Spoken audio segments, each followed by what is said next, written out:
Nagpakasal sa ibang bansa ang asawa ko at ang kanyang kabit.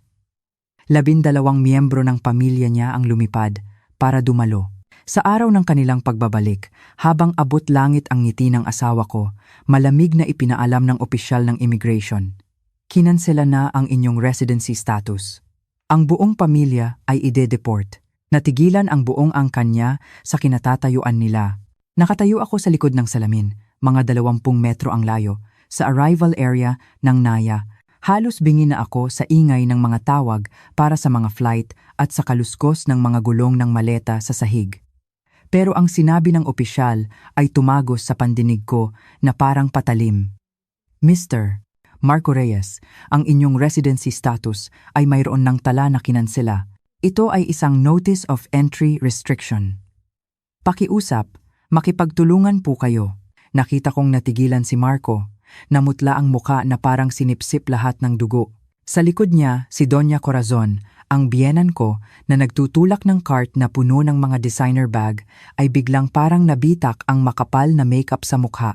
Ibinuka niya ang bibig, nanginginig ang matingkad na pulang labi, at sumigaw, "Anong sinasabi ninyo? Vice President ang anak ko, marangal siyang negosyante. Bakit siya pagbabawalan makapasok?"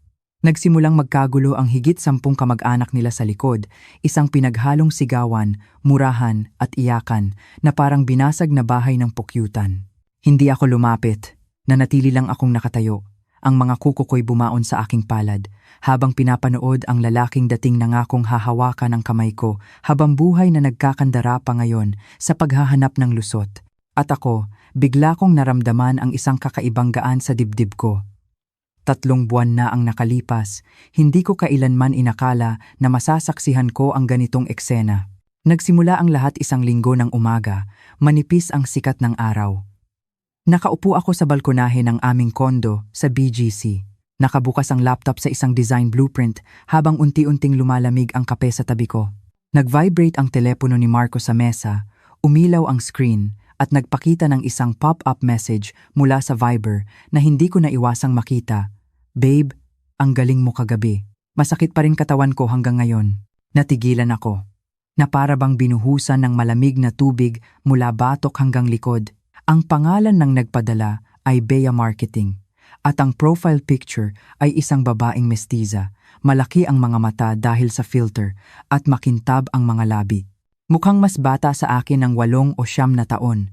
Mabilis kong itiniklop ang telepono na parang 1 segundo lang ang pagkaantala ay sasabog na ang mundo ko. Lumabas si Marco mula sa banyo, nakapulupot pa ang tuwalya sa kanyang baywang. Dumaan sa akin ang amoy ng body wash na binili ko para sa kanya, ang amoy na dati nagbibigay sa akin ng kapanatagan dahil pag-aari ko siya. Pinunasan niya ang buhok, sinulyapan ang telepono at natural na kinuha. Sinubukan kong panatilihing normal ang boses ko. "Busi ba masyado sa office ngayon?" Tumingin si Marco sa screen ng 1 segundo, bahagyang kumunot ang noo at agad ding ngumiti. "Oo, may team building kami sa susunod na linggo. Baka hindi ako makauwi sa weekend." Tumingin ako sa labas, kung saan namumukadkad ang mga puno ng balete. "Saan ang team building? Palawan, hindi pa sigurado," kaswal niyang sagot, habang ang mga daliri niya ay mabilis na nagtatype. "Magbibihis na ako." May usapan kami ni Anton na mag-golf. Pumasok siya sa dressing room. Nanatili akong nakaupo.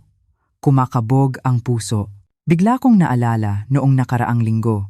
Habang nilalabhan ko ang kanyang suit, may nakita akong posporo mula sa isang 5-star hotel sa Palawan na nahulog mula sa bulsa. Sinabi niya noon na may kliyente siyang inasikaso at naniwala ako, naniwala na parang isang taong kusang loob na nagpapiring. Ibinuklat ko ang telepono, binuksan ang Viber, at hinanap ang pangalang Bea Marketing. Hindi ako mahilig mag-stalk sa social media, pero sa araw na iyon, para akong hinihila ng isang puwersa. Pinindot ko ang kanyang profile at nag-scroll pababa. Nakita ko ang isang selfie sa isang dalampasigan at sa likod ay may isang nakahilig na puno ng niyog, puting buhangin at ang pamilyar na kahoy na signboard ng isang sikat na resort. Ang caption niya, "Weekend getaway with my love." Narinig ko ang kalansing ng mga hanger sa loob ng dressing room, ang pagsara ng pinto ng aparador, at isang tanong ang malinaw na umalingaw-ngaw sa isip ko. Kung company trip iyon, Bakit ang my love niya ay kasabay ng schedule ng meeting ng asawa ko? Tumayo ako, lumapit sa pinto ng dressing room. Hindi ako sumigaw, hindi umiyak. Nagsalita lang ako ng sapat na lakas para marinig niya. Marco? Ano? Sagot niya, medyo iritado. Sabi mo noong nakaraang linggo, may meeting ka. Bakit nag-post si Bea ng picture sa resort sa Palawan na lagi mong kinukwento? Isang maikling katahimikan na parang may bumunot ng saksak. Lumabas si Marco, hindi pa naibubutones lahat ng kanyang polo at halatang hindi mapakali. Kasama rin ang department nila, sabay ang outing ng kumpanya. Bakit mo tinatanong? Ngumiti ako ng bahagya. Kung ganoon, siguro may official announcement. Itatanong ko sa accounting kung may budget na inilaan para doon. Nagbago ang itsura ni Marco. Tiningnan niya ako na parang isang estrangherong bigla na lang pumasok sa bahay. Wala ka bang magawa? Mayroon. Sagot ko, kalmado pa rin. Ayoko lang magmukhang tanga. Muling nag-vibrate ang telepono. Mabilis na sinulyapan ito ni Marco at kinuha ang kanyang coat. May emergency sa office. Huwag mo na akong hintayin para sa hapunan. Malakas na sumara ang pinto at ang tunog ng elevator na bumababa ay parang isang malungkot na himig. Naiwan akong nakatayo sa sala. Pinagmamasdan ang bahay na tinirhan namin sa loob ng 3 taon. Bigla, lahat ay naging estranghero at malamig, na para bang hindi ito ang lugar na inakala kong tahanan. 8:00 ng gabi, tumunog ang doorbell. Akala ko si Marco, nakalimutan ang susi. Binuksan ko ang pinto, pero si Doña Corazon, ang biyenan ko, ang pumasok. Nakasuot siya ng hapit na bestida, plansado ang buhok at ang kanyang takong ay tumutunog sa sahig na parang martilyo ng hukom.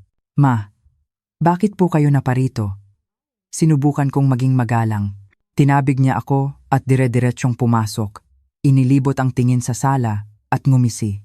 Para tingnan kung ano na namang ginawa ng magaling kong manugang kaya't kahit weekend, kailangang magtrabaho ang asawa niya.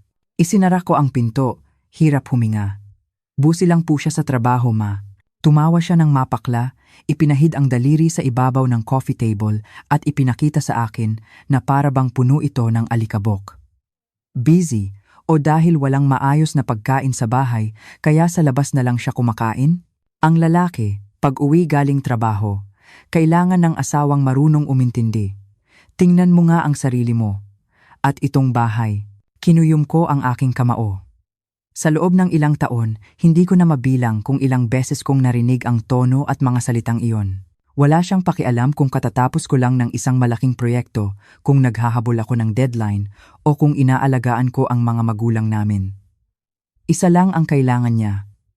Gampanan ko ang papel ko. Umupo siya, binuksan ang kanyang designer bag at inilabas ang isang maliit na kahon na pelos. Itinulak niya ito sa akin. Ito, inihanda ko para sa apo ko. Itinigil niya ang sasabihin.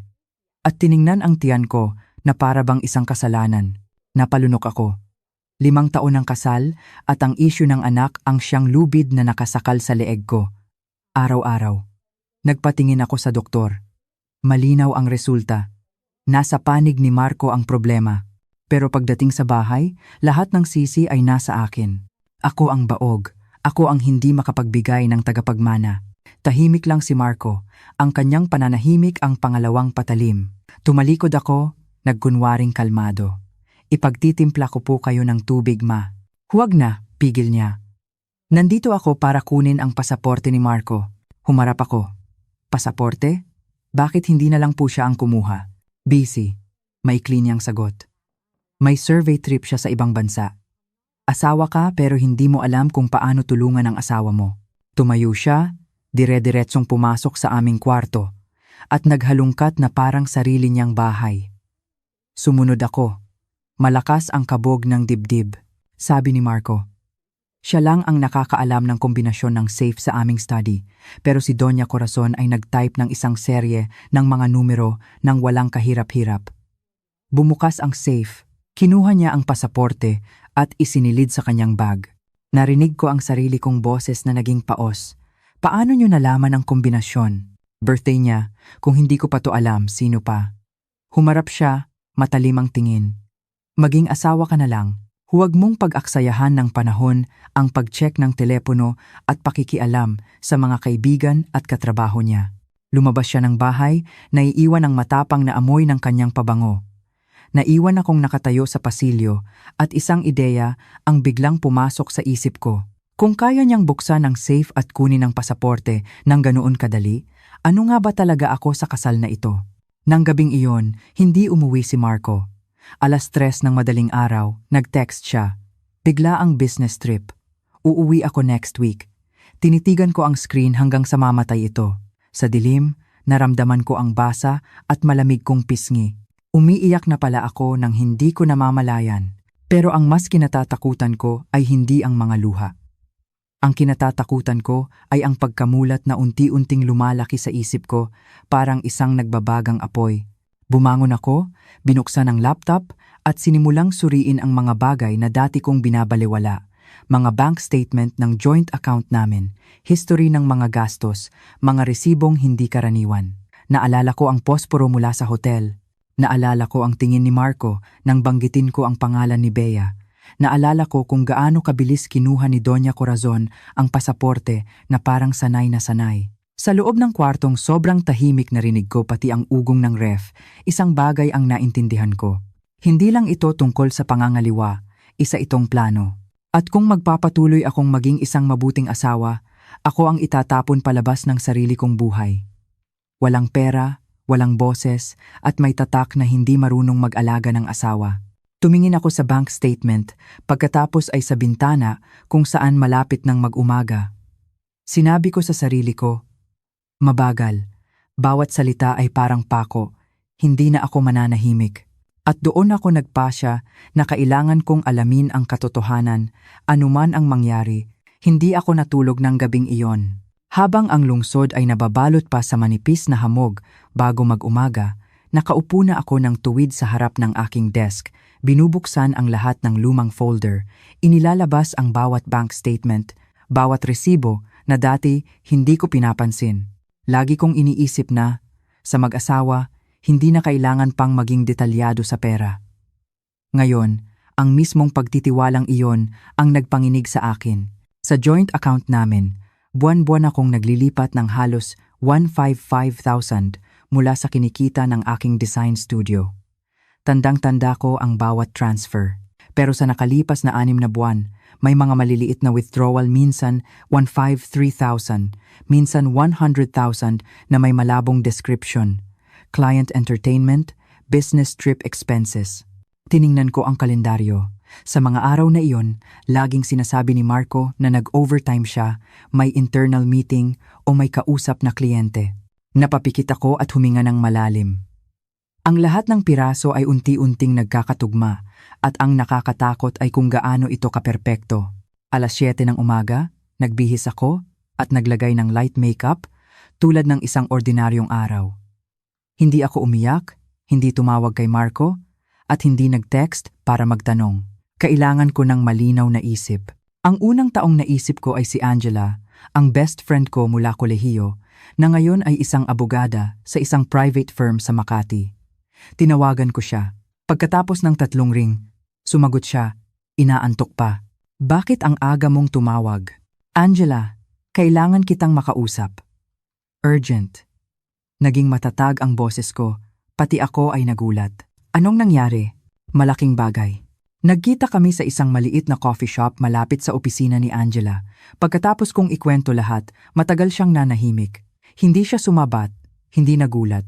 Tiningnan lang niya isa-isa ang mga bank statement na dala ko. Ang kanyang mga mata ay lalong nanlamig. Eliza, hindi ito simpleng pangangaliwa lang. Ngumiti ako ng mapait. Nagsisimula ako na ring maintindihan. Tinapik ni Angela ang dulo ng kanyang ballpen sa mesa. Ginamit niya ang joint account para maglipat ng pera sa kabit niya. Kung mapapatunayan natin yan, may laban ka, pero kailangan mo ng mas malinaw na ebidensya. Mga litrato, transaction history, resibo ng hotel, kontrata ng upa. Upa? Tumingala si Angela. Sa tingin mo, fling lang to? Sa dalas ng gastos na to, malamang binubuhay niya yung kabit niya. Ang mga salitang binubuhay ang kabit ay tumama sa mesa na parang isang malakas na suntok. Hinigpitan ko ang hawak sa aking tasa. Anong gagawin ko? Tumingin si Angela ng diretso sa akin. Mag-ipon ka ng ebidensya. At huwag na. Huwag mong ipapahalata sa kanya. Hanggat wala ka pang sapat na bala. Huwag kang gagawa ng kahit anong ikagugulat niya. Pag alis ko sa coffee shop, matagal akong nakaupo sa loob ng kotse. Nagsisimula ng dumami ang mga sasakyan, maingay ang mga busina, pero sa isip ko ay isang kakaibang katahimikan. Naalala ko ang tingin ni Doña Corazon nang kunin niya ang pasaporte, ang kahina-hinalang bilis niya, at ang paraan ng pagsabi ni Marco na busy sa office na parang isang mantra. Nang hapong iyon, nagpasya akong gawin ang isang bagay na hindi ko inakalang gagawin ko. Umupa ng private investigator. Inirekomenda sa akin ni Angela si Leo, na mahigit 10 taon na sa propesyon. Ang maliit niyang opisina ay nasa isang lumang gusali sa Cubao. Tiningnan niya ako mula ulo hanggang paa. Matalas ang tingin, pero hindi mapanghusga. Ano po ang gusto ninyong ipaimbestiga sa asawa ninyo, ma'am? Lahat. Tumango siya, walang dagdag na tanong. Gusto ko sana sa lalong madaling panahon, ako na ang bahala sa gastos. May isinulat siya at sinabing, sa unang 3 araw, susubaybayan ko ang schedule niya. Kung may inuupahang apartment, lalabas yan. Pumirma ako ng kontrata, nag-down payment, at lumabas ng gusali na kumakabog ang dibdib. Hindi ko inakala na darating ako sa puntong ito. Pero ngayong nakatawid na ako sa linya, alam kong wala nang atrasan. Nang gabing iyon, hating gabi na umuwi si Marco. Nakaupo ako sa sofa, nagkukunwaring nanonood ng TV. Medyo nagulat siyang makita ako. Gising ka pa? Hinihintay mo ako? Kumunot ang noo ni Marco. Wag na, pagod ako. Sige. Tumayo ako. Iinit ko lang yung sabaw para sa'yo. Tiningnan ako ni Marco, mapanuri ang mga mata.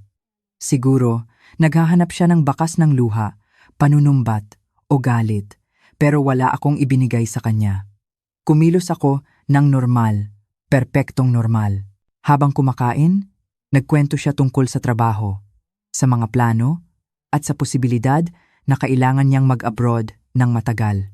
Nakinig ako, tumango, at nagtanong paminsan-minsan nang sapat lang para ipakita ang interes.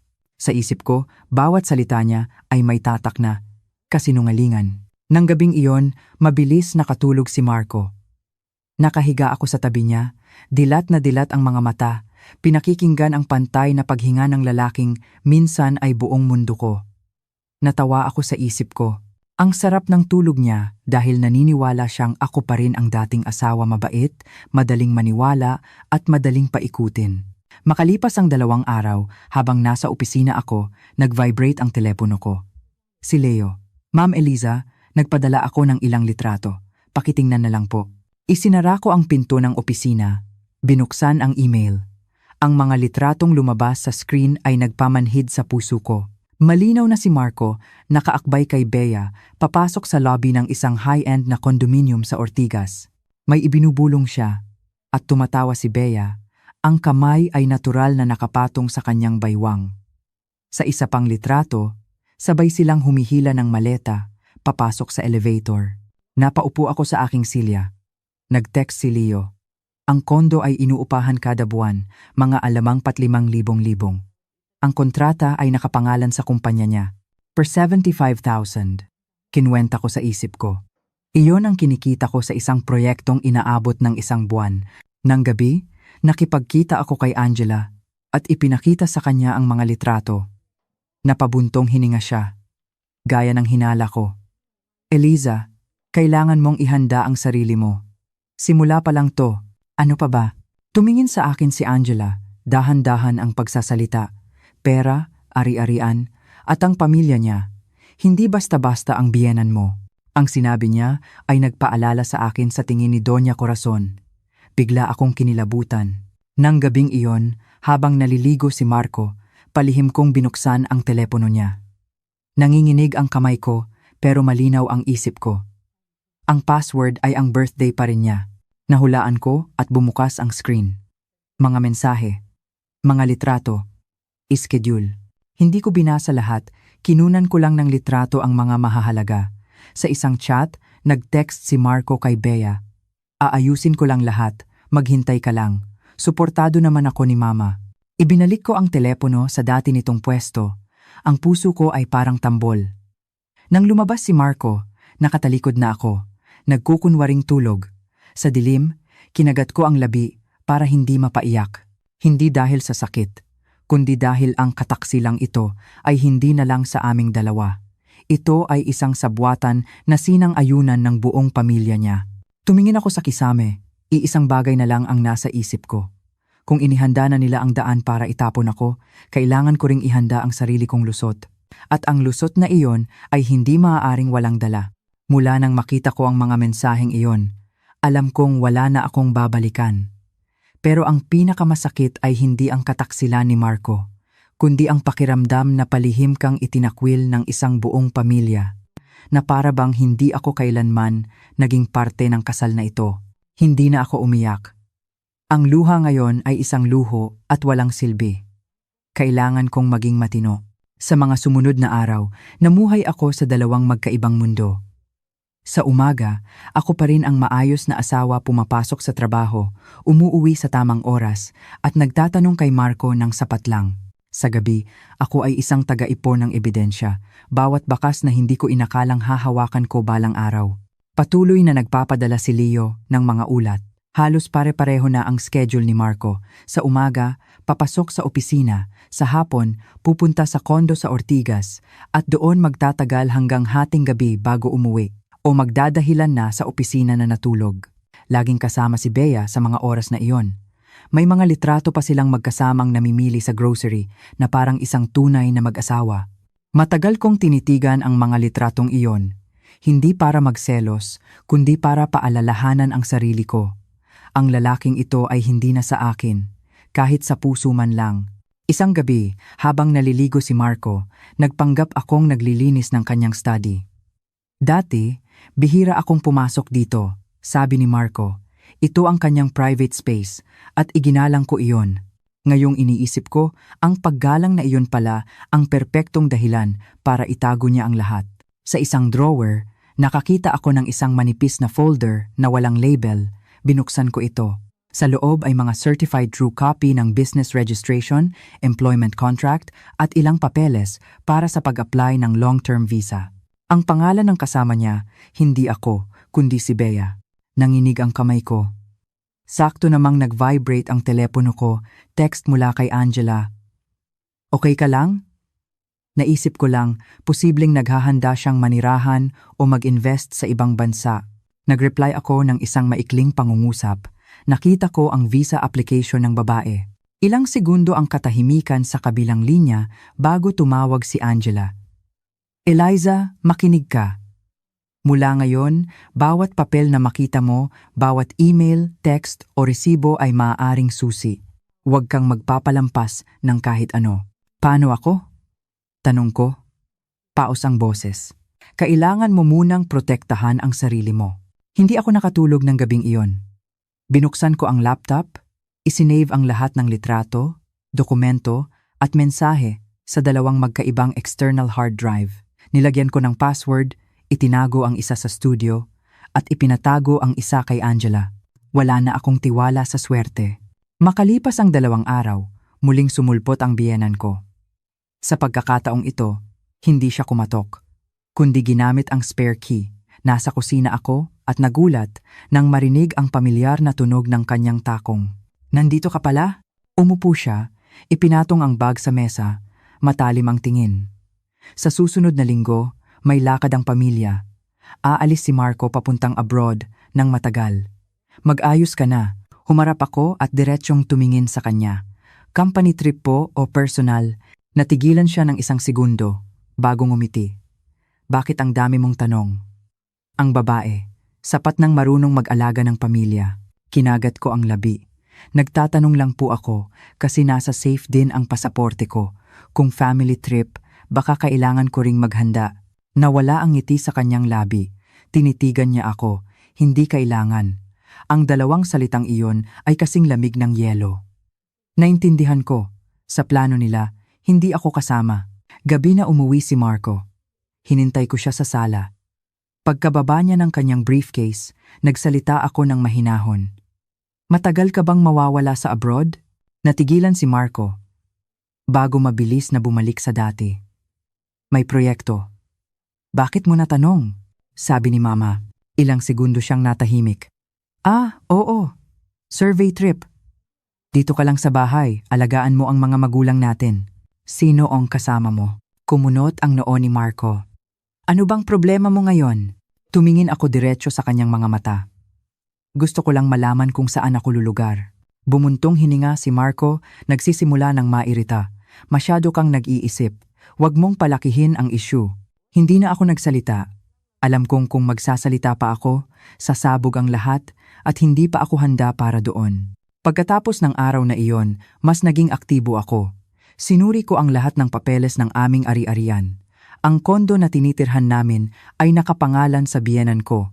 Ang sasakyan ay sa kumpanya. Ang pinakamalaking savings account, sabi ni Marco, ay ininvest na niya. Napangiti ako ng mapait. Ang dami kong pinirmahang papeles na hindi binabasa dahil lang sa tiwala sa salitang mag-asawa. Ipinakilala ako ni Angela sa isang kakilala niyang abogado. Umupo kami sa isang maliit at pribadong opisina. Pinakinggan ako ng may edad na lalaki, tiningnan ang mga litrato at bank statement, at dahan-dahang nagsalita. Sa kaso ninyo, ma'am, kung mapapatunayan na ginamit ang conjugal property para sa ibang tao, may bentahe kayo sa annulment. Pero kailangan ninyong maging matiyaga. Huwag ninyong hayaang mailipat nila ang lahat ng ari-arian. Dapat ko na po bang kausapin ng diretsyo ang asawa ko? Umiling ang abogado. Huwag muna. Hanggat hindi ka pa handang ilabas ang iyong espada, huwag mong ipaalam sa kalaban na mayroon ka nito. Habang pauwi, mabagal ang pagmamaneho ko. Nagsisimula ng umilaw ang mga poste, dagsaan ang mga tao. Bigla kong naramdaman ang pagiging maliit. Pero sa sandaling iyon, isang ibang pakiramdam ang lumitaw. Hindi na ako nag-iisa. Nasa akin ang katotohanan, ang ebidensya, at may mga taong sumusuporta sa akin. Nang gabing iyon, muli kong tiningnan ang mga litratong ipinadala ni Leo. Hindi na masakit tulad ng dati. Napalitan ito ng isang nakakatakot na kalamigan. Nagsimula kong isipin ang pinakamasamang senaryo. Annulment, walang maiiwan sa akin, itatakwil. At tinanong ko ang sarili ko kung tatanggapin ko ba iyon. Ang sagot ay hindi. Kung inihanda na nila ang kanilang daan, kailangan ko ring gumawa ng sarili kong landas. Hindi ako iiyak, hindi ako mag-iiskandalo, hindi ako gagawa ng eksena para kaawaan. Maghihintay ako hanggang sa mahinog ang lahat. Bago ako matulog, may gusto akong sabihin sa mga nakikinig sa kwentong ito. Pakiusap. Kung naaawa kayo sa akin, i-like at mag-subscribe po kayo sa channel para suportahan ako. Naway magkaroon kayo ng mabuting kalusugan at kapayapaan. Iyon din ang paalala ko sa sarili ko. Saan man mapunta ang kwentong ito, kailangan kong maging sapat na matatag para magpatuloy. Pinili kong manahimik pa ng kaunti, hindi dahil sa kahinaan, kundi dahil kailangan kong makita ng mas malinaw ang tunay na mukha ng mga taong kaharap ko. Ang pananahimik na iyon ay parang salamin. Nang hindi na ako tumutugon, nagsimula silang ilantad ang mga bagay na dati nilang itinatago. Mas madalas nang umalis ng maaga at umuwi ng gabi si Marco. May mga araw na 2 araw siyang hindi umuuwi at isang maikling text lang ang ipapadala. Busy sa trabaho. Hindi ako nagtanong. Isinulat ko ang oras, isinave ang text at kinunan ng screenshot. Ginawa ko ang lahat ng tahimik. Parang isang anino. Patuloy sa pagsubaybay si Leo. Isang tanghaling tirik ang araw, nagpadala siya ng bagong set ng mga litrato. Sa pagkakataong ito, hindi sa kondo sa Ortigas, kundi sa isang real estate office. Nakaupo sina Marco at Bea sa harap ng isang lalaki, at sa mesa ay may mga blueprint at kontrata. Nag-text si Leo. Tinitingnan nila ang isang lote sa Cavite. Malamang ipapangalan sa iba. Binasa ko ang text habang nanlalamig ang mga kamay ko. Cavite, isang lugar sa labas ng Metro Manila kung saan mabilis tumaas ang presyo ng lupa perpekto para sa pagtatago ng ari-arian. Bigla kong naintindihan kung bakit ganoon na lang kaagresibo ang biyenan ko. Hindi na ito simpleng issue sa pagitan naming mag-asawa. Nang gabing iyon, tumawag ang biyenan ko, kakaiba ang tamis ng kanyang boses. Eliza, sa weekend, umuwi ka sa bahay. May hapunan tayo. Opo. May gusto kaming pag-usapan. Ibinaba ko ang telepono, may masamang kutob. Ang hapunan ay ginanap sa pamilyar na bahay sa San Juan. Puno ng pagkain ang mesa, pero mabigat ang hangin. Si Doña Corazon ang nasa kabisera, si Marco sa kanan niya, at ako sa tapat. Walang nagsalita sa unang 10 minuto. Sa wakas, ibinaba ni Doña Corazon ang kanyang kubyertos at tumingin sa akin. Eliza, diretsahin na kita. 5 taon na kayong kasal ni Marco. Hindi kulang sa pera ang pamilyang ito, hindi rin sa oportunidad. Ang kulang lang ay isang tagapagmana. Yumuko ako. Bumaon ang mga kuko sa aking palad. Alam ko namang na-pressure din si Marco. Lalaki siya. Kailangan niya ng anak. Tumingin siya kay Marco. Dapat maintindihan mo ang asawa mo. Tumingala ako at diretsyong tumingin sa kanya. Kung tungkol po sa anak ang pag-uusapan, dapat siguro linawin natin. Kumunot ang noo ni Marco. Eliza, hindi ko siya pinansin. Nagpatingin na po kami ni Marco. Alam niyo rin naman po ang resulta. Malakas na hinampas ni Doña Corazon ang mesa. Tama na. Tumayo siya, matalim ang boses. Kahit anong mangyari, manugang kita. Huwag mong pahirapan ang asawa mo. Bigla akong natawa. Ang tawa ko ay nagpatigil sa kanilang dalawa. Kailan ko po siya pinahirapan? Biglang tumayo si Marco. Hindi ka pa ba tapos? Tiningnan ko siya. Sa unang pagkakataon ay hindi umiiwas. Gaano ka katagal sa abroad? Dahil ba sa trabaho o dahil sa pamilya? Natahimik ang buong kwarto. Tinitigan ako ni Doña Corazon, puno ng pag-iingat ang mga mata. Anong sinasabi mo? Tumayo ako at huminga ng malalim. Gusto ko lang malaman kung sa mga plano ninyo, saan ako lulugar. Pasigaw na sabi ni Marco, Eliza, huwag kang mag-imbento. Nag-iimbento ba ako o tinatanggal niyo na ako? Pagkasabi ko niyon, nakita ko ang panandali ang pagkataranta sa mukha niya. 1 segundo lang, pero sapat na para makasiguro ako. Natapos ang hapunan sa katahimikan. Nauna akong umalis nang hindi nagpaalam. Habang nagmamaneho pa uwi, walang tigil ang agos ng luha ko. Hindi dahil sa sakit, kundi dahil sa pagkadismaya. Umaasa ako. Kahit kaunti, napapanigan niya ako. Gabi tinawagan ko si Angela. Tama ka. Handa na sila sa lahat. At wala ako sa plano. Ilang segundo siyang natahimik. Eliza, oras na para isipin mo ang pag-atras. Paano? Annulment. Ang salitang iyon ay malinaw na umalingaw-ngaw sa isip ko. Akala ko matatakot ako. Pero hindi. Pagod lang ang naramdaman ko. Hindi pa ngayon. Anong plano mo? Maghihintay pa ako. Bumuntong hininga si Angela. Sigurado ka? Oo. Kailangan ko pa ng ebidensya. Kailangan kong hayaan silang mas lalong magkamali. Sa mga sumunod na araw, sinimulan kong maging mas aktibo sa pagkuha ng impormasyon. Nagkunwari akong nagtatanong tungkol sa kumpanya, sa plano sa abroad, sa mga investment. Pabalang ang mga sagot ni Marco. Pero habang nagsasalita siya, mas marami siyang nasasabi nang hindi sinasadya. Sa isang pagkakataon, nabanggit niya ang isang account na nakapangalan sa kumpanya ng nanay niya kung saan inililipat ang mga investment. Tinandaan ko lahat. Isang hapon, tumawag si Leo. Mas seryoso ang boses. Ma'am Eliza, may kailangan po kayong malaman. Ano yon? Nakaschedule na sila para sa visa interview. Sino ang lahat? Silang 3. Si Marco, si Bea at ang nanay niya. Napapikit ako. Ang puso ko ay unti-unting bumagal na para bang inaasahan ko na ito. Kailan? 2 linggo mula ngayon. Ibinaba ko ang telepono, matagal na hindi gumagalaw. 2 linggo, ibig sabihin, malapit na silang umalis. At kung makakaalis sila, lahat ng pinaghirapan kong protektahan ay maglalaho. Hindi ako nakatulog ng gabing iyon. Nakaupo ako sa tabi ng bintana, pinagmamasdan ang walang katapusang ilaw ng lungsod. Tinanong ko ang sarili ko kung saan ako nagkamali. Nagkamali ba ako ng minahal o masyado akong naniwala sa salitang pamilya? Bago mag-umaga, tumayo ako, binuksan ang laptop at nagsimulang gumawa ng listahan.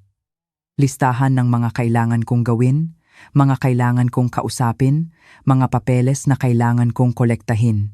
Wala na akong maraming oras. Alam kong mula sa sandaling ito, ang tunay na laban ay magsisimula na. At hindi na ako manonood lang. Nang malaman kong may schedule na sila para sa visa interview, hindi ko na pinayagan ang sarili kong mag-alinlangan pa. 2 linggo. Mukhang matagal. Pero para sa mga taong may handa ng unggasan, bawat araw na lumilipas ay isang hakbang pasulong para sa kanila at isang hakbang paatras para sa akin. Naintindihan ko, kung hindi ako kikilos ngayon, lahat ng sinusubukan kong panghawakan ay maglalaho na parang bula. Kinabukasan, nag-file ako ng leave. Hindi ko sinabi kay Marco ang dahilan, nag-text lang ako. Medyo masama ang pakiramdam ko. Nakita niya ang mensahe pero hindi sumagot. Ngumiti ako ng mapait. Ang ganitong kawalang pakialam dati ay sasaktan ako. Pero ngayon, mas nagpapalinaw lang ito sa isip ko. Ang una kong ginawa ay pumunta sa bangko. Humingi ako ng printout ng lahat ng transaksyon sa joint account namin sa nakalipas na 3 taon. Nag-alinlangan ng teller. Kailangan po ng pirma ninyong 2. Co-owner ako ng account. Opo, pero huminga ako ng malalim. Pinanatiling kalmado ang boses. Paki-check na lang ulit ang kontrata ng pagbubukas ng account. Pagkatapos ng ilang minuto, pumayag silang ibigay ang mga statement. Hawak ko ang makapal na dokumento.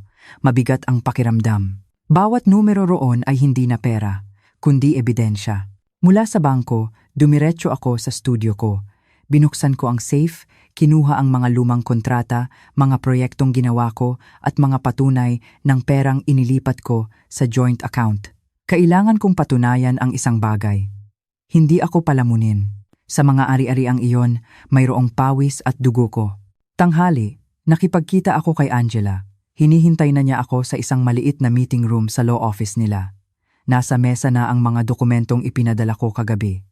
Tiningnan niya ang bawat pahina at tumango. Eliza, tama ang ginawa mo. Sapat na to para patunayang ginamit sa maling paraan ang conjugal property. Paano? Yung pag-alis nila. Tumingala si Angela, seryoso ang tingin. Kung mapapatunayan nating may tangkang itakas ang mga ari-arian, pwede tayong mag-file ng petition para sa isang temporary restraining order. Pero kailangang mag-ingat. Kung masyadong maaga, mag-iingat sila. Wala na akong maraming oras. Kung ganoon, kailangang isang tama lang. Ang mga salitang iyon ay sumama sa akin habang pauwi. Isang tama lang ibig sabihin, bawal magkamali. Nang hapong iyon, nagpadala si Leo ng isa pang dokumento. Sa pagkakataong ito, kopya ng isang kontrata ng down payment para sa isang lote sa Cavite, nakapangalan sa isang malayong kamag-anak ng biyenan ko. Ang halaga ng down payment ay UA 3 milyon. Ang petsa ng transfer ay tugma sa isang malaking withdrawal mula sa kumpanya ni Marco. Tinitigan ko ang numerong iyon. May na 3 milyon. Habang regular akong naglilipat ng pera para sa mga gastusin sa bahay, palihim na pala nilang kinukuha ang malalaking halaga para gawing mga ari-ari ang hindi ko alam. Gabi, mas maagang umuwi si Marco. Mukha siyang masaya at nag-uwi pa ng pagkain. Nagpa-deliver ako ng paborito mo. Tiningnan ko ang pagkain sa mesa. Ang pamilyar na amoy ay nagpakirot sa puso ko. Naalala ko ang mga unang araw namin. Lagi niyang alam kung ano ang gusto at ayaw ko. Pero ang alaala na iyon ay parang isang lumang pintura na natutuklap na, salamat. Tahimik kaming kumain. Nang matapos, nagsalita si Marco. Sa susunod na linggo, aalis na ako. Alam ko, medyo nagulat siya. Sinabi ni Mama, mga 1 buwan ako doon. Umupo ako sa sofa at tiningnan siya. May sasabihin ka ba sa akin bago ka umalis? Iniwasan ni Marco ang tingin ko. Masyado ka lang nag-iisip. Trabaho lang naman to. Ngumiti ako ng bahagya. Oo nga, siguro wala lang akong magawa. Ang sinabi kong iyon ay halatang ikinainis niya. Huwag kang sarkastiko. Hindi naman. Tumayo ako, pumasok sa kwarto at isinara ang pinto. Ayoko nang magsalita pa. Bawat salita ngayon ay maaaring sumira sa plano ko. Nang gabing iyon, nakaupo ako sa kama, binuksan ang laptop at nagsimulang magsulat. Isang request letter para sa legal advice tungkol sa pag-file ng TRO. Isang affidavit na nagsasaad ng mga palatandaan ng pagtatangkang itakas ang ari-arian. Hindi ko pa isinumite, inihanda ko lang. Makalipas ang 3 araw, ako na ang tumawag sa biyenan ko. Ma, sa weekend po bibisita ako. Medyo nagulat ang boses ni Doña Corazon, pero agad ding bumalik sa normal. Sige, pumunta ka. Dumating ako sa bahay niya noong Sabado ng hapon. Nanonood siya ng TV. Tumango lang siya nang makita ako. Maupo ka. Nakipagkwentuhan ako ng kaunti bago nagkunwaring bumuntong hininga. Nag-aalala po ako, ma. Saan? Matagal mawawala si Marco. Ako lang mag-isa sa bahay. Maraming bagay akong hindi alam. Tiningnan ako ni Doña Corazon, mapanuri ang tingin. Anong gusto mong sabihin? Natatakot lang po ako na baka may mangyaring kinalaman sa pera o papeles. Hindi ko alam kung paano gagalaw. Ngumiti siya ng mapakla. Babae ka, bakit mo po problemahin yan? Nandito naman kami ni Marco para asikasuhin yan. Tumango ako na parang sumusuko. Opo, sana lang maging maayos ang lahat. Mabilis na tapos ang usapan, pero sapat na ang nakita ko. Ang kumpiyansa ni Doña Corazon ay hindi basta-basta. Sigurado siyang wala akong alam at wala akong magagawa. Habang pauwi, isang bagay ang naintindihan ko. Minsan, malakas ang kalaban hindi dahil mas matalino sila, kundi dahil iniisip nilang mas mahina ka. At ang pag-iisip na iyon, ang pinakamalaki nilang kahinaan. Gabi, tinawagan ko si Angela, handa na ako. Para saan? Sa unang hakbang. Ilang segundo siyang natahimik bago dahan-dahang nagsalita. Kung ganoon, mula ngayon, bawat galaw mo ay dapat eksakto. Ibinaba ko ang telepono at tumingin sa labas. Maliwanag pa rin ang lungsod, maingay, pero sa loob ko ay iba na. Hindi na ako manonood lang, pumasok na ako sa laro. At hindi ako aalis hanggat walang resulta. Pinili ko ang pagkakataong pinakaabala si Marco para ilabas ang unang baraha. Kapag ang isang tao ay sobrang tiwala na nasa kontrol niya ang lahat, binabalewala niya ang maliliit na detalye. At sa mga detalyeng iyon, lumalabas ang katotohanan. Kinaumagahan, mas maaga akong gumising. Nagluto ako ng almusal, nagtimpla ng kape, at inihanda sa mesa tulad ng dati. Medyo nagulat si Marco paglabas niya. Ang aga mo yata ngayon. Oo, gusto ko sanang makipag-usap sa'yo. Natigilan si Marco pero umupo pa rin. Tungkol saan? Inilapag ko ang tasa ng kape sa harap niya. Malumanay ang boses. Naisip ko, bago ka umalis, dapat siguro nating i-review ang mga financial documents natin para kung may mangyari habang wala ka, alam ko ang gagawin. Huminga ng kape si Marco, nakayuko. Wala namang dapat i-review. Gusto ko lang maging malinaw. Ibinaba niya ang tasa, kumunot ang noo. Eliza, wala ka bang tiwala sa akin? Tumingin ako diretso sa kanya, may manipis na ngiti. May tiwala ako. Pero ang tiwala ay hindi nangangahulugang hindi na kailangan ng kalinawan. Naging tensyonado ang hangin. Sa huli, tumayo si Marco. Sa ibang araw na lang. May late na ako. Nagmamadali siyang umalis. Sinundan ko siya ng tingin. Kalmado ang puso, pero handa na ang isip. Inaasahan ko na ang pag-iwas niya. Agad kong tinawagan si Angela. Umiwas siya. Normal lang yan, sagot ni Angela. Magpatuloy ka lang sa pagpapakita ng interes at paghingi ng kalinawan. Huwag kang magbabanta. Ibinaba ko ang telepono, binuksan ang laptop, at nagpadala ng isang formal na email sa accounting department ng kumpanya ni Marco. Bilang asawa at may-ari ng conjugal property, nagtatanong ako tungkol sa mga gastos para sa mga business trip kamakailan. Magalang ang pagkakasulat, walang atake, humihingi lang ng impormasyon. Alam kong hindi ito sasagutin ng diretsyo, pero lilikha ito ng alon. Hapon, tumawag si Marco, hindi na kalmado ang boses. Bakit ka nag-email sa kumpanya? Nagkunwari akong nagulat. Nagtatanong lang ako. May problema ba? Ang mga bagay sa kumpanya, hayaan mo sa kumpanya. Pero ang pera ng kumpanya ay may kinalaman din sa pera ng pamilya natin. Natahimik ang kabilang linya. Eliza, huwag mong gawing komplikado ang mga bagay. Hindi ko ginagawang komplikado. Sinusubukan kong intindihin. Ibinaba ko ang telepono bago pa siya makapagsalita. Nanginginig ang kamay ko, pero alam kong natumbok ko ang isang sensitibong bahagi. Gabi, tumawag ang biyenan ko. Eliza, anong ginagawa mo at galit na galit si Marco? Huminga ako ng malalim. Nagtatanong lang po ako tungkol sa mga papeles bago siya umalis. Babae ka. Ano bang kailangan mong malaman? Nagsimulang tumaas ang boses niya. Wala po akong hinihingi. Kung ganoon, huwag kang makialam sa negosyo ng mga lalaki. Nanahimik ako. Ang katahimikan ko ay mas lalo siyang ininis. Narinig mo ba ako? Opo. Ibinaba ko ang telepono, nanlalamig. Nagsisimula na silang tumugon. Ibig sabihin, tama ang tinamaan ko. Kinabukasan, nagpadala si Leo ng bagong impormasyon. Ma'am Eliza, may senyales na naglilipat na naman sila ng pera. Magkano? Halos R800,000, hinati sa 3 beses sa nakalipas na 2 araw. Napapikit ako. Agad kong ipinasa ang impormasyon kay Angela. Wala pang 10 minuto, tumawag siya. Eliza, sapat na. Pwede mo nang gawin ang susunod na hakbang. Ano yon? Mag-file ng petition para sa temporary freeze ng ilang accounts dahil sa hinalang pagtatangkang itago ang ari-arian bago ang annulment. Muling umalingaw-ngaw ang salitang annulment. Sa pagkakataong ito, hindi na ako nag-atubili. Hapon, nasa law office ako, pumipirma sa mga unang dokumento. Matatag ang pirma ko. Pagkababa ng ballpen, alam kong opisyal ko nang sinimulan ang bagong yugto ng laban.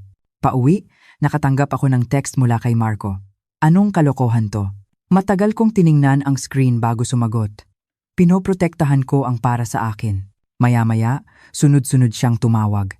Hindi ko sinagot. Wala na akong obligasyong magpaliwanag kung hindi naman siya kailanman nagpaliwanag sa akin. Gabi na umuwi si Marco.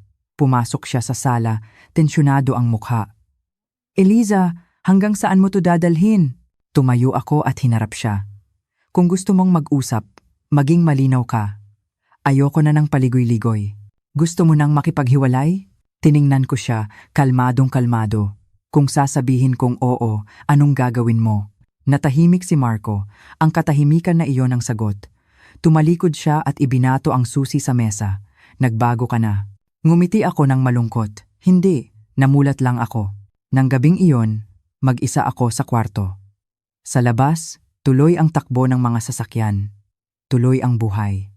Alam kong mula ngayon, hindi na ako ang biktima na naghihintay ng hatol. Inilabas ko na ang aking baraha at anuman ang kalabasan, hindi ako magsisisi. Kinaumagahan, gumising ako na may kakaibang pakiramdam, wala ng gulat, wala ng takot, kundi isang kalamigan na pati ako ay nagulat. Siguro kapag handa na ang isang tao sa pinakamasama, lahat ng sumunod ay nagiging mas madali na. Maagang umalis si Marco. Sa mesa, may isang sulat. May business trip ako ng ilang araw. Pag-isipan mo ang ginagawa mo. Tiniklop ko ang papel at inilagay sa drawer. Ang mga salitang iyon ay wala ng epekto sa akin.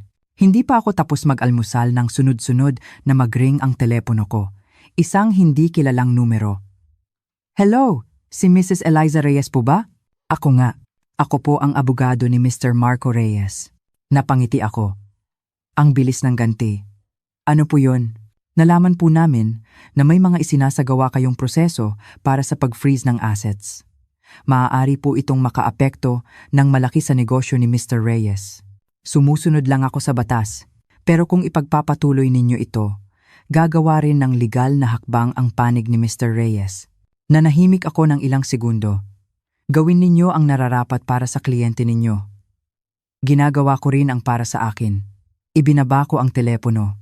Bumilis ang tibok ng puso ko, hindi dahil sa takot, kundi dahil alam kong napilitan na silang lumabas. Wala pang 1 oras, dumating ang biyenan ko. Namumutla ang mukha niya sa galit. Gusto mo talagang wasakin ang pamilyang ito, no? Binuksan ko ang pinto, pero hindi siya pinapasok.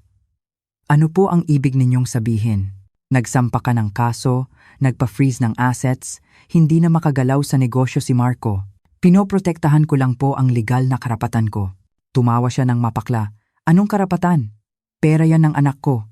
Tumingin ako diretso sa kanyang mga mata. May pera rin po ako diyan bago pa kami ikasal. Natigilan siya ng 1 segundo bago sumigaw. Huwag kang mag-imbento.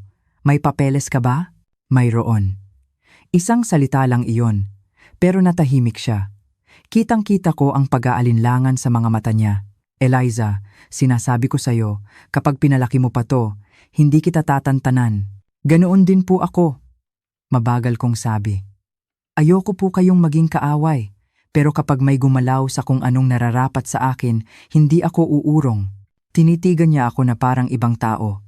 nagbago ka na. Namulat lang po. Tumalikod siya at umalis. Nag-iwan ng isang salita, magsisisi ka. Isinara ko ang pinto, sumandal at huminga ng malalim.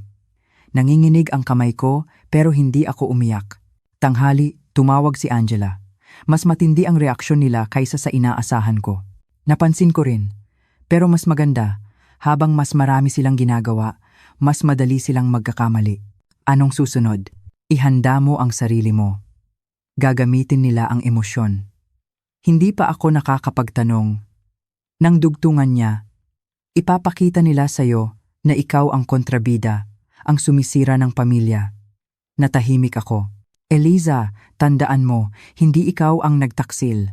Hapon, nakatanggap ako ng isa pang tawag, pamilyar ang numero. Eliza, ako to. Ang boses ni Marco ay mababa, gusto kitang makausap. Sa telepono na lang. Malapit na ako sa bahay. Tumingin ako sa bintana, nakaparada ang pamilyar niyang sasakyan. Umakyat ka. Pumasok si Marco, pagod ang mukha, may halong galit at pagkalito. Talagang hanggang dito mo to dadalhin? Tinimplahan ko siya ng tubig. Hanggang kailan mo balak itago sa akin? Ngumiti si Marco ng mapait. Wala akong tinatago. Yung mga perang inilabas? Yung mga business trip na hindi totoo? Yung mga taong isinama mo? Tumigas ang mukha niya. Sinusundan mo ako? Napilitan ako. Hindi ka nagbigay ng rason para pagkatiwalaan kita. Eliza, kung titigilan mo to ngayon, pwede kong kalimutan ang lahat. Tiningnan ko siya. At sa unang pagkakataon, nakita ko ang takot sa mga mata niya.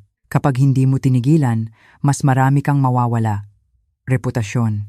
Ano na lang ang sasabihin ng mga tao? Ngumiti ako. Sa tingin mo, hindi nakikita ng mga tao ang ginagawa mo? Hinampas niya ang mesa. Huwag mo akong pilitin. Ikaw ang pumipilit sa akin. Natahimik ang kwarto. Sa huli, bumuntong hininga si Marco. Eliza, pakiusap.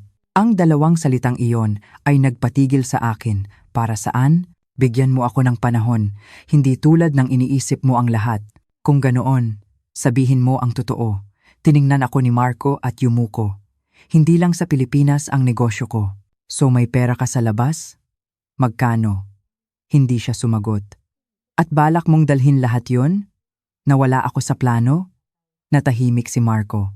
Ang sagot na iyon, kahit masakit, ay nagpalaya sa akin sa huling pag-aalinlangan. Kung ganoon, wala na tayong dapat pag-usapan. Tinitigan ako ni Marco ng matagal. Nagbago ka na talaga. Tumango ako. Salamat sa'yo. Tumalikod siya papunta sa pinto, huminto sandali. Eliza, hindi ko to gagawing madali para sa'yo. Ako rin, kalmado kong sagot. Nang magsara ang pinto, matagal akong nakatayo. Mula sa sandaling ito, wala nang ayusan. Gabi, nakatanggap ako ng text mula sa isang hindi kilalang account. Kung hindi ka titigil, magbabayad ka. Kinunan ko ito ng screenshot at ipinadala kina Angela at Leo. Agad tumawag si Leo. Huwag niyo pong sagutin. Ako na ang bahala. Okay lang ba? Habang mas nagbabanta sila, mas humihina sila. Ibinaba ko ang telepono, nakaupo sa dilim. Sa unang pagkakataon, naramdaman ko ang tunay na panganib, hindi na lang tungkol sa pag-ibig, kundi tungkol sa pera, kapangyarihan, at kasakiman. Pero imbes na matakot, mas naging kalmado ako. Dahil alam kong ang pag-atras ngayon ay nangangahulugang pagkawala ng lahat. Binuksan ko ang computer, sinuri ang lahat ng ebidensya. Ang laban na ito ay magiging mahaba at gagamitin ng kalaban ang lahat para pasukuin ako. Pero alam ko rin na kapag nagsimula na silang magbanta, ibig sabihin wala na silang ibang paraan. Matapos ang text na nagbabanta, hindi na ako nakatulog ng mahimbing. Hindi dahil sa takot, kundi dahil ang isip ko ay patuloy na gumagana, na para bang may makinang hindi humihinto. Nagsimula kong maintindihan na kapag pera at kapangyarihan na ang pinag-uusapan, nagiging nakakatakot ang mga tao. Kinabukasan, mas maaga akong pumasok sa opisina. Kailangan ko ng tahimik na lugar para mag-isip. Wala pang tao, malamig ang ilaw. Binuksan ko ang laptop at muling sinuri ang lahat. Bawat numero, bawat kopya ng statement, bawat text ay inayos ko ayon sa pagkakasunod-sunod. Mga 9:00, tumunog ang telepono. Si Leo. Ma'am Eliza. Kagabi. May nagtatanong tungkol sa schedule ninyo. Natigilan ako. Paano? Tinanong nila ang guard sa kondo, pati na rin sa coffee shop na madalas ninyong puntahan. Kinuyom ko ang kamao. Alam ba nilang kayo ang investigator ko? Hindi pa po. Pero sa tingin ko, sumusubok sila. Mag-iingat po kayo. Iwasan ninyong mag-isa sa gabi. Ibinaba ko ang telepono, huminga ng malalim. Ito ang tinatawag na psychological warfare, hindi kailangang harap-harapan, sapat nang iparamdam sa iyong sinusundan ka. Tanghali, tumawag ang isang pinsan ni Marco. Eliza, narinig ko na ang nangyari. Sa totoo lang, medyo sobra na ang ginagawa mo. Nanahimik ako. Lahat naman ng lalaki nagkakamali. Kapag pinalaki mo to, mahirap nang magharap-harap sa huli. Sa tingin mo, dapat akong magtiis? Hindi pagtitiis. Isipin mo ang kapakanan ng lahat. Ngumiti ako ng mapait. Kapakanan nino? Natahimik ang kabilang linya. Payo lang naman to. Salamat. Pero napag-isipan ko na to. Ibinaba ko ang telepono. Ang ganitong mga tawag ay nagsimulang dumami. Mga kamag-anak, kaibigan. Kahit mga matagal nang hindi nakakausap, lahat ay nagpapayo, pero sa totoo lang, nanggigipit. Hindi sila pumanig sa akin. Takot lang silang madamay. Hapon, nakipagkita ako kay Angela. Tiningnan niya ako. Pumayat ka. Medyo nakaka-pressure. Normal lang yan, pero huwag mong hayaang talunin ka ng pagod. Eliza, inaatake nila ang isip mo. Gusto nilang ihiwalay ka para pagdudahan mo ang sarili mo. Napansin ko rin. Pero tandaan mo, kung mali ka, hindi nila kailangang gawin to.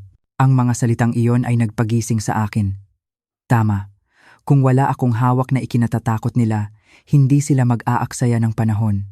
Gabi na ako umuwi. Pagpasok sa lobby, naramdaman kong may nakatingin. Lumingon ako, pero mga estranghero lang ang nakita ko.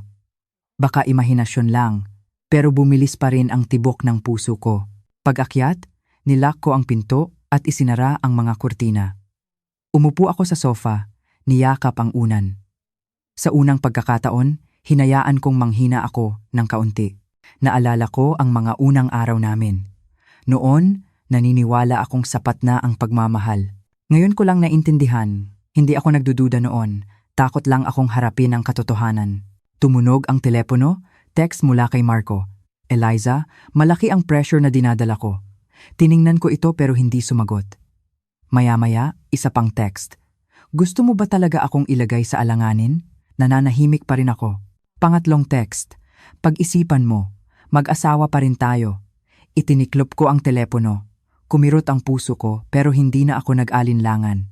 Hindi ito pagsisisi, kundi takot sa mawawala. Kinabukasan, nakatanggap ako ng subpina. Alam kong papunta na sa tamang direksyon ang lahat, pero mas malaki rin ang pressure. Sa loob ng opisina, tinanong ako ng detalyado tungkol sa pera at sa relasyon ni Marco sa babae. Sinagot ko lahat ng tapat. Paglabas ko, kahit pagod, gumaan ang pakiramdam ko. Hapon, nagpadala si Leo ng isang recording. Boses ni Marco puno ng inis. Ayaw niyang tumigil. Kapag nagpatuloy to, sasabog lahat. Sumagot ang isang boses. Kung ganoon, kailangan natin siyang takutin. Nang marinig ko iyon, nanlamig ang kamay ko. Pero imbes na magpanik, ipinadala ko agad ito kay Angela at sa abogado ko. Tumawag si Angela. Eliza, mula ngayon, huwag kang aalis ng mag-isa. At tandaan mo, lahat yan, ebidensya. Oo. Sila na ang humuhukay ng sarili nilang libingan. Nang gabing iyon, nakahiga ako, mabigat ang dibdib, pero sa loob-loob ko, naramdaman kong hindi pa ako naging ganito kalinaw. Alam kong tama ang ginagawa ko. Hindi na ito tungkol sa personal na tama o mali, kundi tungkol sa pagbawi ng karapatan kong hindi yurakan. At kahit gaano kapagod, hindi ako bibitaw. Alam kong darating ang araw na ito. Hindi ko lang inasahan na ganito kabilis. Kapag ang isang sistema ng kasinungalingan ay nabutas ng maraming beses, kusa itong babagsak at ako, mula sa pagiging biktima, bigla na lang naging sentro ng bagyo. Kinaumagahan, pagpasok ko sa opisina, sunod-sunod ang pag-vibrate ng telepono ko. Nagpadala si Angela ng isang link. Binuksan ko ito at natigilan. Sa isang news website, May headline tungkol sa isang negosyanteng iniimbestigahan dahil sa hinalang iligal na paglilipat ng pera sa ibang bansa. Malabo ang detalye pero sapat para malaman ng mga sangkot kung sino. Hindi ko na kailangang basahin ng buo. Wala pang kalahating oras, bumulong ang isang katrabaho. Eliza, nakita mo na ba yung balita? Tumango lang ako. Mga 10:00, tumawag si Angela. Eliza, maghanda ka. Nagsimula na silang mag-imbita para sa investigasyon. Sino? Lahat ng may kinalaman, accountant, assistant, mga kasosyo. Si Marco? Hindi pa opisyal, pero malapit na. Ibinaba ko ang telepono, basa ng pawis ang palad ko. Kahit handa na ako, kinakabahan pa rin ako. Tanghali, tumawag ang biyenan ko. Ang boses niya ay hindi na mataray, kundi paos. Eliza, makinig ka. Tungkol sa nangyayari kay Marco, may alam ka ba? Nanahimik ako. Pwede mo ba siyang tulungan? Ngumiti ako ng malungkot. Sa tingin niyo po, may maitutulong pa ako? Asawa mo pa rin siya. Asawa ko po o dating asawa. Bumuntong hininga siya. Eliza, pakiusap. Ang mga salitang iyon ay kapareho ng kay Marco. Ano po ang ipinapakiusap ninyo? Naitigil ko na to. Mabagal kong sagot. Ma, wala na po sa kamay ko ang mga bagay na ito. Narinig ko siyang umiiyak. Ang sama mo. Napapikit ako. Kung masama po ako, hindi sana ako nagtiis ng ganito katagal. Ibinaba ko ang telepono. Hapon, nagpadala si Leo ng isa pang dokumento. Mga peking papeles na ginamit sa mga transaksyon. Ipinasa ko agad ito sa abogado ko. Tumawag siya. Miss Reyes, mabilis ang mga pangyayari. Kailangan ninyong manatiling kalmado at huwag makikipag-usap sa kanila ng personal. Naiintindihan ko po. At isa pa, posibleng subukan nilang isisi sa inyo ang lahat. Natigilan ako. Paano? Sasabihin nilang alam ninyo o kasabwat kayo. Hindi ko ginawa yon. Alam ko. Pero kailangan nating maghanda. Gabi. Sa bahay ni Angela ako tumuloy. Kung napapagod ka, nagsisisi ka ba? Umiling ako. Hindi. Malungkot lang. Malungkot dahil ang taong pinagkatiwalaan ko ang siyang naglagay sa akin dito. Ipinatong ni Angela ang kamay niya sa balikat ko. Pero tama ang ginagawa mo. Kinabukasan, sunod-sunod na ang balita. Nagsimula nang banggitin ng ilang social media pages ang asawa sa issue. May mga kumakampi, may naninisi. Pinatay ko ang telepono. Hindi ko kontrolado ang sasabihin ng iba, pero kontrolado ko ang sarili ko. Tanghali, tumawag si Marco. Eliza, malaki ang problema ko. Alam ko, pwede ba tayong magkita? Hindi. Wala ka na ba talagang natitirang pakiramdam para sa akin? Matagal akong natahimik. Ang pakiramdam na sinasabi mo, ikaw mismo ang sumira. Ibinaba ko ang telepono. Nang gabing iyon, nakatayo ako sa balkonahe. Ang maskara ay bumagsak na. Ang buhay ko ay papasok na sa bagong kabanata, isang kabanatang walang kasinungalingan, walang bulag na sakripisyo. At kahit gaano kahirap ang daan sa hinaharap, haharapin ko ito nang tuwid ang likod at taas ang noo. Kinaumagahan, pumasok ako sa pinakamahirap na yugto, hindi dahil sa batas o pera, kundi dahil sa opinyon ng publiko. Kapag ang isang pribadong kwento ay nalantad, bihira kang tingnan ng patas. Maaga pa lang, nakita ko na ang pangalan ko sa isang social media post. May mga kumampi, may nang-asar, may nanisi sa akin dahil hindi ko naalagaan ang asawa ko. Ipinatay ko ang telepono. Hindi ako pwedeng malunod dito. Huwag mo nang basahin, sabi ni Angela sa telepono. Manahimik ka lang muna. Ano mang sabihin mo ngayon, babaluktutin lang nila. Mga 10:00, nakatanggap ako ng opisyal na subpoena bilang person of interest. Alam kong darating ito. Nagbihis ako ng maayos, hindi para magtago, kundi para ipaalala sa sarili kong kontrolado ko pa ang sitwasyon. Sa loob ng opisina, seryoso ang lahat. Tinanong ako ng detalyado. Alam niyo ba ang tungkol sa mga perang ito? Hindi po. May pinirmahan ba kayong dokumento? Para lang po sa mga gastusin sa bahay, wala pong transaksyon sa ibang bansa. Sumagot ako ng direkta, walang dagdag bawas. Hindi ako nagpakahina, hindi rin nagpakatigas. Sinabi ko lang ang totoo. Paglabas, pagod ako pero gumaan ang pakiramdam. Hapon, nagkita kami ni Leo. Gulo na sa kabilang panig. Nagsisimula na silang magputol ng ugnayan sa isa't isa. Inaasahan ko na, yan. At si Marco, Sinusubukan niyang isisi sa iba ang lahat. Ngumiti ako ng mapait. Maghanda po kayo. Kapag malapit nang bumagsak ang lahat, hihilahin nila ang kahit sino. Alam ko, pauwi, dumaan ako sa dati naming bahay. Ang lugar na dati kong tinawag na tahanan ay malamig at estranghero na. Hindi ako umiyak. Gabi, tumawag ang isang kaibigan. Okay ka lang? Ang daming sinasabi sa internet. Hindi ko binabasa. Ang tapang mo. Kung hindi ako magiging matapang, paano ako mabubuhay? Mag-isa ako sa sala. Kung pinili kong manahimik, siguro'y nabubuhay pa rin ako sa isang peking kasal, kapalit ang panlabas na kapayapaan. Pero ang kapalit niyon ay ang buong buhay ko. Hating gabi, muling tumawag si Marco. Sinagot ko. Eliza, sabi niya. Ano? Sunod-sunod na ang pagpapatawag sa akin. Resulta yan ng ginawa mo. Hindi ka ba natatakot na kamuhian kita? Matagal akong natahimik. Natakot ka ba noong nasasaktan ako? Walang sagot. Eliza, hindi ko inakalang aabot tayo sa ganito. Hindi ko rin inakalang gagawin mo ang mga yon. Bumuntong hininga siya. Kung maibabalik ko lang. Hindi. Hindi mo babaguhin ang ginawa mo. Nagsisisi ka lang dahil nahuli ka. Muling katahimikan. Eliza, pwede mo bang iatras ang kaso? Hindi. Ganoon ka na ba kadesidido?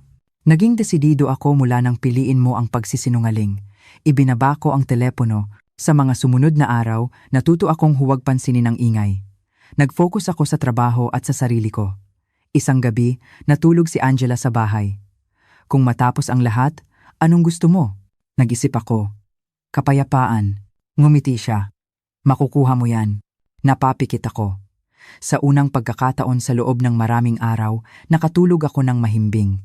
Baka hindi pa tapos ang bagyo, pero natutunan ko ng tumayo sa gitna ng hangin. Matapos ang bagyo ng opinyon ng publiko, pumasok ang lahat sa isang mas tahimik pero mas mabigat na yugto dito. Ang batas na ang nagsasalita. Kinaumagahan, kasama ko si Angela sa korte para opisyal na isampa ang petisyon para sa annulment. Nang dumampi ang ballpen sa papel, bahagyang nanginig ang kamay ko, pero diretso ang pirma ko. 5 taon ng kasal, nakapaloob sa ilang pahina. Isang halo ng gaan at kirot. Sa mga sumunod na araw, sunod-sunod ang pagpapatawag sa akin para sa mga karagdagang dokumento. Ang mga detalye ay unti-unting nabuo at naging isang malinaw na larawan. Isang hapon, tumawag ang abogado ko. Miss Reyes, may desisyon na para sa temporary measures. Ano po iyon? Ilang accounts ang pansamantalang na-freeze. Ang pag-alis ng ilang individual ay pinag-aaralan na rin. Napapikit ako. Ito ang hinihintay ko. Pero nang mangyari, bumigat pa rin ang loob ko. Hindi dahil sa awa, kundi dahil alam kong mula ngayon, wala nang makakapagkunwari na walang nangyari. Gabi, pinuntahan ako ni Marco. Payat siya. Pagod ang mga mata. Wala na ang dating kumpiyansa. Talagang kailangang umabot sa ganito? Sa tingin mo, mapipigilan pa ba to? Hindi ako makaalis ng bansa. Hindi ako nagulat. Masaya ka na? Umiling ako. Hindi ako masaya, pero hindi rin ako nagsisisi. Ngumiti siya ng mapait. Hindi ko akalaing kaya mong gawin to. Hindi ko rin akalaing kaya mong gawin ang mga yon. Matagal kaming natahimik. Eliza, sorry. Huli na. Ang sorry ay hindi nagbabalik ng panahon. Kung iuurong mo ang kaso, ibibigay ko ang gusto mo. Tiningnan ko siya. Walang emosyon. Hindi ko kailangan ng negosasyon. Anong kailangan mo? Katarungan. Tiningnan ako ni Marco. May halong galit at kawalan ng pag-asa. Sinisira mo ako. Mabagal kong sagot. Hindi. Ikaw ang gumawa niyan sa sarili mo. Umalis siya ng tahimik. Hindi ko na siya sinundan ng tingin. Isinara ko ang pinto at sumandal. Ilang araw ang lumipas, nabalitaan kong naospital ang biyenan ko. May mga tumawag sa akin, sinisisi ako. Nakinig ako at sumagot, hindi ako doktor. May mga responsibilidad na hindi sa akin at hindi ko na papasanin. Sa isang pagdinig, ipinaalam sa akin na may mga transaksyon si Marco na may malubhang paglabag sa batas. Nakinig ako, kalmado. Ang katotohanan, kapag nalantad, ay kusang hahantong sa dulo nito. Gabi, sa studio ako. Inikot ko ang lugar na binuo ko. Dito ko naintindihan, ang nagpatatag sa akin ay hindi ang paghihiganti, kundi ang pagkakaroon ko pa rin ng sarili kong buhay. Okay ka na ba? Tanong ni Angela. Nag-isip ako. Oo. Pero ayoko nang umasa. Ngumiti si Angela. Alam kong magiging okay ka. Nang gabing iyon, sa unang pagkakataon, wala na ang pakiramdam na may nagbabanta. Baka may mga pagdinig pa sa hinaharap, pero hindi na ako ang nasa sulok.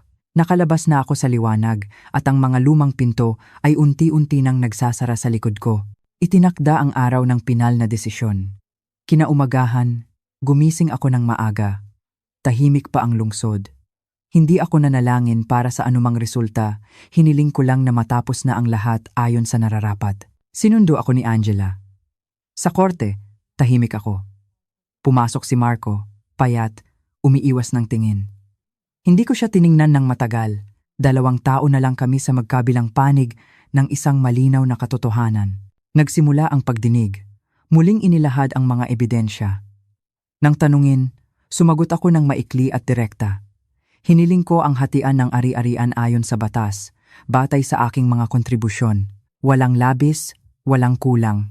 Si Marco, mas marami siyang sinabi. Sinubukan niyang magpaliwanag, pagaanin ang sitwasyon. Nakinig ako. Walang emosyon. Ang mga salitang iyon, kung ilang taon na ang nakalipas, baka nagpabago sa isip ko. Ngayon, mga alingaw-ngaw na lang sa isang walang laman na silid. Nang basahin ang desisyon, natahimik ang lahat. Dahan-dahan at malinaw. Ang isang bahagi ng ari-arian ay idineklarang conjugal, ginamit sa maling paraan at kailangang ibalik at hatiin. Ang petisyon para sa annulment ay inaprubahan. Ang ilang mga kaugnay na gawain ay inilipat sa susunod na yugto ng paglilitis. Bawat salita ay parang martilyong nagsara sa huling pinto. Nang sabihin ng hukom na tapos na, doon ko lang naramdaman na pinipigil ko pala ang aking hininga. Paglabas namin, mas nakakasilaw ang sikat ng araw. Ipinatong ni Angela ang kamay niya sa balikat ko. Tapos na. Tumango ako. Oo, tapos na. Ang unang naramdaman ko ay hindi saya, kundi isang kawalan. Para akong nakababa ng isang mabigat na pasan na matagal kong dinala. Pauwi. Iba na ang tingin ko sa lungsod. Ganoon pa rin ang lahat. Pero ako, hindi na ako ang dating ako. Dumaan ako sa takot, sa puyat, sa mga mapanuring tingin, at heto, nakatayo pa rin ako. Gabi, nakatanggap ako ng text mula kay Marco. Tapos na ang lahat. Binasa ko ito at binura. Hindi ako sumagot. Ilang araw ang lumipas, natanggap ko ang bahagi ng ari-arian ko. Walang saya. Naramdaman ko lang na ito ang nararapat. Hindi na muling nagparamdam ang biyenan ko. Isang hapon, nakaupo ako sa isang coffee shop, pinagmamasdan ang mga tao. Nawala sa akin ang isang pamilya, ang tiwala, pero nanatili sa akin ang pagkamulat, ang kakayahang tumayo sa sarili kong mga paa, at ang katotohanan. Kumusta ka na? Tanong ni Angela. Nag-isip ako. Magaan. Ngumiti siya. Sapat na, yan. Oo, hindi kailangan ng malaking selebrasyon. Sapat nang gumaan ang pakiramdam. Gabi, naglinis ako ng bahay. Itinapon ang mga lumang gamit. Bawat bagay na nawawala, mas lumuluwag ang dibdib ko. Tumingin ako sa salamin. Ang babaeng nakatingin pabalik ay kalmado na. Wala na ang gulat, wala na ang galit, kundi isang katatagan na ipinaglaban ko. Ang buhay sa hinaharap ay hindi magiging madali, pero ito ay buhay na ako ang pumili, hindi isang buhay na isinasaayos sa likod ko. Pagkatapos ng lahat, nagsimula akong ayusin ang buhay ko ng dahan-dahan. Naglinis ako ng bahay, itinapon ang mga bagay na may malungkot na alaala. Bumalik ako sa trabaho. Ang studio ko ay naging mas abala. Minsan, inaabot ako ng gabi sa daan. Pagod, pero isang pagod na masarap sa pakiramdam. Isang araw, nakita ko si Marco sa labas ng isang gusali ng gobyerno. Payat siya. Pagod. Nagkatinginan kami, isang bahagyang tangulang, at nagpatuloy sa magkaibang direksyon. Hindi na kumirot ang puso ko. Isa na lang siyang taong dumaan sa buhay ko. Sinimulan kong alagaan ang sarili ko. Nag-ehersisyo, kumain ng tama. Dumalaw ako sa mga magulang ko. Pumayat ka, sabi ni Mama. Pero okay lang po ako. Niyakap nila ako. Doon ko naintindihan, May mga lugar kung saan hindi ko kailangang maging matapang. Tinanong ako ni Angela kung iibig pa ba ako. Ngumiti ako. Hindi pa ngayon. Hindi dahil sa takot, kundi dahil hindi ko pa kailangan. Naintindihan ko. Ang pag-ibig ay hindi pa nakipbutas. Darating ito kapag buo na ako. Ang paggaling ay hindi tungkol sa paglimot, kundi tungkol sa hindi na pagpapakontrol sa nakaraan. Kung pinili kong manahimik noon, siguro'y nasa isang pekeng kasal pa rin ako ngayon, kapalit ang pekeng kapayapaan. Ang aral na natutunan ko, ang kasal ay hindi nabubuhay sa sakripisyo ng iisang tao. Ang pamilya ay hindi na itatayo sa kasinungalingan. At ang pag-ibig, kapag may kasamang pang-aabuso, ay hindi na pag-ibig. Huwag kailanman isuko ang kontrol sa iyong buhay dahil lang sa salitang pamilya, maging malaya sa pinansyal. At kapag tinaksil, huwag umiyak, manahimik, at mag-ipon ng katotohanan. Ngayon, kapag tumitingin ako sa salamin, hindi ko na nakikita ang isang babaeng sawi. Nakikita ko ang isang taong nakatawid sa bagyo at nananatiling nakatayo. Hindi ako masaya sa nangyari, pero masaya ako na hindi ko pinabayaan ang sarili ko sa pinakamadilim na sandali. Ang buhay sa hinaharap ay hindi perpekto, pero ito ay akin. Kung nakikita mo ang sarili mo sa kwentong ito, sana'y malaman mong hindi ka nag-iisa. Huwag matakot sa katotohanan, dahil ang katotohanan, kahit masakit, ang magpapalaya sa iyo. Ang kwento ko ay nagtatapos hindi sa paghihiganti, kundi sa kapayapaan na ipinaglaban ko. At naniniwala akong lahat ng may lakas ng loob na piliin ang sarili ay makakarating din doon.